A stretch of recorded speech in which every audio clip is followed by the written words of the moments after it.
नमस्कार, आप देख रहे हैं नव समाचार। नव समाचार में आपका बहुत बहुत स्वागत है। मैं आपके साथ पूनम शर्मा। बेलगाम महंगाई।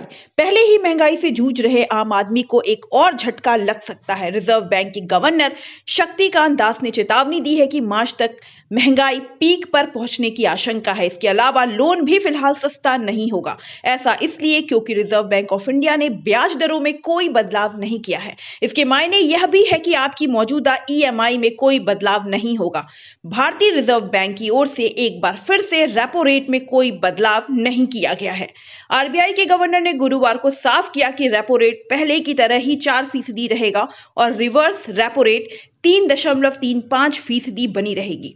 इससे पहले आरबीआई ने मई 2020 में नीतिगत दरों में बदलाव किया था। आज रेट में बदलाव न होने से साफ है कि लगातार 2 सालों तक नीतिगत दरें एक समान ही रहेंगी। आरबीआई ने खुदरा महंगाई दर के वित्तीय वर्ष 2021-22 में 5.3% रहने का अनुमान लगाया है। चौथी तिमाही में यह 5.7% रह सकती है। वहीं वित्तीय वर्ष 2022-23 के लिए इन्फ्लेशन 4.5% रहने का अनुमान लगाया गया है।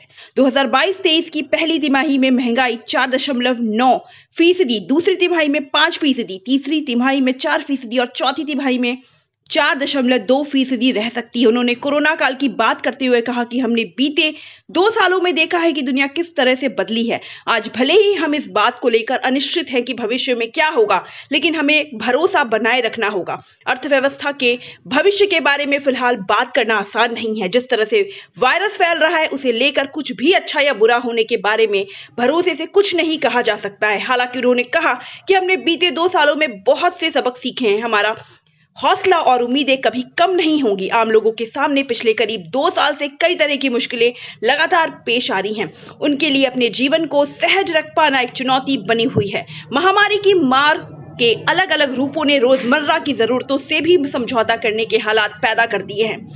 आय और खर्च का संतुलन इस कदर बिगड़ता जा रहा है कि कई बार लोग लाचार भाव से बाजार की ओर देखते हैं।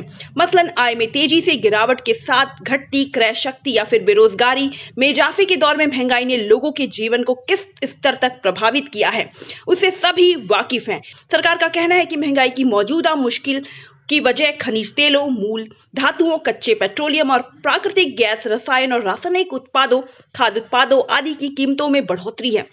यानी कहा जा सकता है कि सरकार की ओर से ऐसा कोई कदम नहीं उठाया गया है जो थोड़ी राहत का सबब बन सके। हालात यह है कि बहुत सारे साधारण परिवारों को अपनी थाली में कटौती करनी पड़ रही है, क्योंकि बाजार में अनाज से लेकर सब्जियों और खाद्य तेल आदि खाने पीने की वस्तुओं की कीमतें अब बहुत सारे लोगों की पहुंच से बाहर होती जा रही हैं। अभी महामारी से मुक्त वक्त की संभावना काफी दूर दिख रही है, जिस वजह से लोग खर्च के मामले में कोई जोखिम उठाने से बच रहे हैं। ऐसे में अनिवार्य वस्तुओं की महंगाई ने लोगों की चुनौती दोहरी कर दी है। आप देख रहे थे नव समाचार, बेबाक खबर हर समय। धन्यवाद।